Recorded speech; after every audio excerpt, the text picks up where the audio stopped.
அனைவருக்கும் வணக்கம். மருத்துவ குறிப்புகள் சில டிப்ஸுகள் சொல்கிறேன், கேட்டு பயனடைங்க. இதயம் பலப்பட சில டிப்ஸுகள் சொல்கிறேன், இதயம் நல்லா இயங்கிறதுக்காக.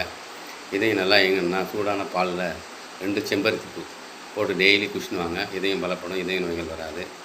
அதே போல் ஒரு சூடான பாலில் வெண்தாமரை இதழ்கள், ஒரு சூடான ஒரு டம்ளர் பாலில் வெண்தாமரை இதழ்களை போட்டு குடிச்சுன்னு வந்தீங்கன்னா இதயம் பலப்படும்.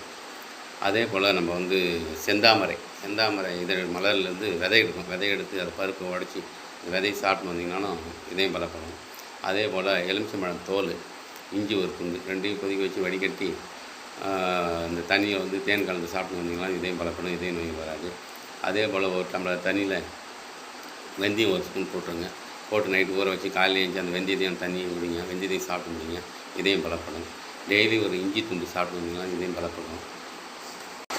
அதே போல் நம்ம எந்தெந்த உறுப்பு எவ்வளோ நேரம் என்னென்ன வேலை செய்தால் பாதிப்பு ஏற்படும்னு சொல்கிறேன்.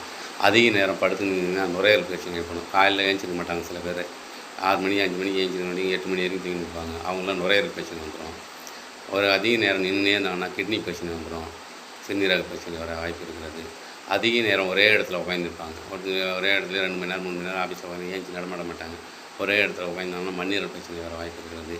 அதிக உடல் உழைச்சாங்கன்னா லிவர் தான் முக்கியமானது. நம்ம உடம்புல லிவரும் கிட்னி தான் முக்கியமானது. சிறுநீரகமும் கல்லீரல் தான் முக்கியமானது. அதிக நேரம் உழைப்பு கொடுத்திங்கன்னா, அளவுக்கு மீறி உடம்புக்கு உழைப்பு கொடுத்திங்கன்னா கல்லீரல் பிரச்சனை வர வாய்ப்பு இருக்கிறது. அதே போல் அதிக நேரம் டிவி பார்க்குறது, செல்ஃபோன் நோண்டுறது, நைட்டில் தூங்காமல் இருக்கிறது, 1 மணி 2 மணி வரைக்கும் அது மாதிரி இருக்கிறவங்களாம் இதயம் பலப்பட்டு மாரடைப்பு வர வாய்ப்பு அதிகமாக இருக்கிறது. அதே போல் அதிக நேரம் தூங்காமல் இருக்காங்க, தூங்குங்க, மாரடைப்பு வராமல் இருக்கும். மதியம் ஒரு டைமில் மதியத்தில் ஒரு 1 மணி நேரமாக தூங்குங்க, மாரடைப்பு வராமல் இருக்கும். அதே போல் காலை மாலை இருவேளை மலம் கழிக்க வேண்டும். காலை மாலை இருவேளை பல் விளக்கினா மாரடைப்பு வர வாய்ப்பு கம்மி. அதே போல் சளி இருமல் இருக்காது, ஆனால் தொடர்ச்சியாக இருமல் இருந்துகிட்டே இருக்கும். அவங்களாம் என்ன பண்ணணும், வாழைக்காயை வதக்கி சூடு ஆறிய பிறகு அந்த தோலை எடுத்துகிட்டு அப்படியே வாழைக்காயை சாப்பிட்டிங்கன்னா இருமல் சடனாக நின்றுடும். அதே போல் கருந்துளசியுடன் தேன் கலந்து சாப்பிட்டிங்கன்னா இருமல் தானாக நின்றுவிடும். 1 ஸ்பூன் தனியா பொடி, 1 ஸ்பூன் கருஞ்சீரகம், இது 2ஐயும் போட்டு தண்ணியில் கொதிக்க வச்சு வடிகட்டி குடிச்சு வந்தீங்கன்னா இருமல் சடனாக நின்றுவிடும். அப்படி ரொம்ப இருமல் அதிகமாக இருக்குன்னா லவங்கப்பூ தைலம் ஒரு டம்ளர் தண்ணியில் 2 சொட்டு இல்லை 3 சொட்டு விட்டு குடிச்சுன்னு வந்தீங்கன்னா சடனாக இருமல் நின்றுவிடும்.